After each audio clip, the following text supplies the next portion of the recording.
Shalom, everyone, from the Integral House of Israel. I'm going to be going over the 24th Torah portion, Vayikra, which means, and he called in Hebrew. I'm going to be reading today the first Aliyah, and that's going to be from the book of Leviticus, chapter 1, verse 1 through 13. And I'll also be reading from the book of 1 Samuel, chapter 15, verse 1 through 34. The Lord called Moses from the tabernacle and said to him, "Give the following instructions to the people of Israel. When you present an animal as an offering to the Lord, you may take it from your herd or cattle or your flock of sheep and goats. If the animal you present as a burnt offering is from the herd, it must be a male with no defects. Bring it to the entrance of the tabernacle, so you may be accepted by the Lord.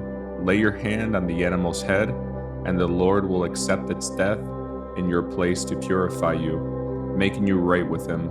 Then slaughter the young bull in the Lord's presence, and Aaron's sons, the priest, will present the animal's blood by splattering it against all sides of the altar that stands at the entrance of the tabernacle. Then skin the animal and cut it into pieces. The sons of Aaron, the priest, will build a wood fire on the altar. They will arrange the pieces of the offering, including the head and fat, on the wood burning on the altar. But the internal organs and the legs must first be washed with water. Then the priest will burn the entire sacrifice on the altar as a burnt offering. It is a special gift, a pleasing aroma to the Lord. If the animal you present as a burnt offering is from the flock, it may be either a sheep or a goat, but it must be a male with no defects. Slaughter the animal on the north side of the altar in the Lord's presence, and Aaron's sons, the priests, will splatter its blood against all sides of the altar. Then cut the animal in pieces, and the priest will arrange the pieces of the offering, including the head and fat, on the wood burning on the altar. But the internal organs and legs must first be washed with water. Then the priest will burn the entire sacrifice on the altar as a burnt offering. It is a special gift, a pleasing aroma to the Lord." Next, I'll be reading from the book of 1 Samuel, chapter 15, verse 1 through 34. One day Samuel said to Saul, "It was the Lord who told me to anoint you as king of his people, Israel. Now, listen to this message from the Lord.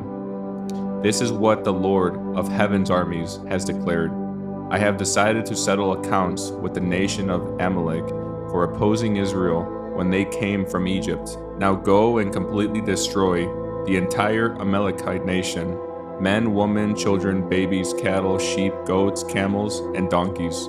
So Saul mobilized his army at Telaim. There were 200,000 soldiers from Israel and 10,000 men from Judah. Then Saul and his army went to a town of the Amalekites and lay in wait in the valley. Saul sent this warning to the Kenites: "Move away from where the Amalekites live, or you will die with them. For you showed kindness to all the people of Israel when they came up from Egypt." So the Kenites packed up and left. Then Saul slaughtered the Amalekites from Havilah all the way to Shur, east of Egypt. He captured Agag, the Amalekite king, but completely destroyed everyone else. Saul and his men spared Agag's life and kept the best of the sheep and goats, the cattle and fat calves, and the lambs, everything, in fact, that appealed to them.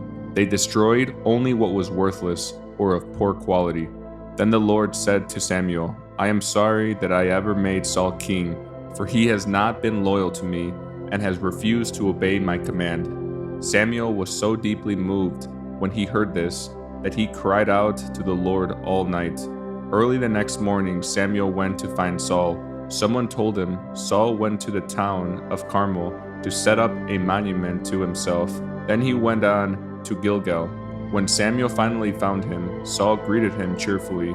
"May the Lord bless you," he said. "I have carried out the Lord's command." "Then what is all the bleating of sheep and goats and the lowing of cattle I hear?" Samuel demanded. "It's true that the army spared the best of the sheep, goats, and cattle," Saul admitted, "but they are going to sacrifice them to the Lord your God. We have destroyed everything else." Then Samuel said to Saul, "Stop. Listen to what the Lord told me last night." "What did he tell you?" Saul asked. And Samuel told him, "Although you may think little of yourself, are you not the leader of the tribes of Israel? The Lord has anointed you king of Israel. And the Lord sent you on a mission and told you, 'Go and completely destroy the sinners, the Amalekites, until they are all dead.' Why haven't you obeyed the Lord? Why did you rush for the plunder and do what was evil in the Lord's sight?" "But I did obey the Lord," Saul insisted.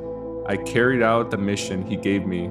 I brought back King Agag, but I destroyed everyone else. Then my troops brought in the best of the sheep, goats, cattle, and plunder to sacrifice to the Lord your God in Gilgal."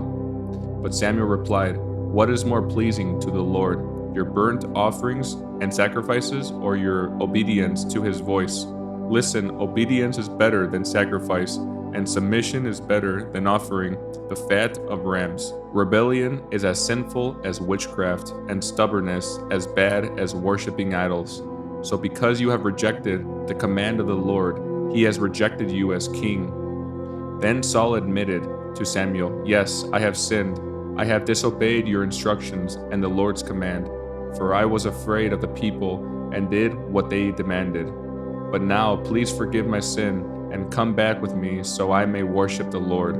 But Samuel replied, "I will not go back with you, since you have rejected the Lord's command. He has rejected you as king of Israel." As Samuel turned to go, Saul tried to hold him back and tore the hem of his robe. And Samuel said to him, "The Lord has torn the kingdom of Israel from you today and has given it to someone else, one who is better than you. And he who is the glory of Israel will not lie, nor will he change his mind, for he is not human that he should change his mind." Then Saul pleaded again, "I know I have sinned, but please at least honor me before the elders of my people and before Israel by coming back with me so that I may worship the Lord your God." So Samuel finally agreed and went back with them, and Saul worshipped the Lord. Then Samuel said, "Bring King Agag to me." Agag arrived full of hope, for he thought, "Surely the worst is over, and I have been spared." But Samuel said, "As your sword has killed the sons of many mothers, now your mother will be childless." And Samuel cut Agag into pieces before the Lord at Agag. Then Samuel went home to Ramah, and Saul returned to his house at Gibeah of Saul.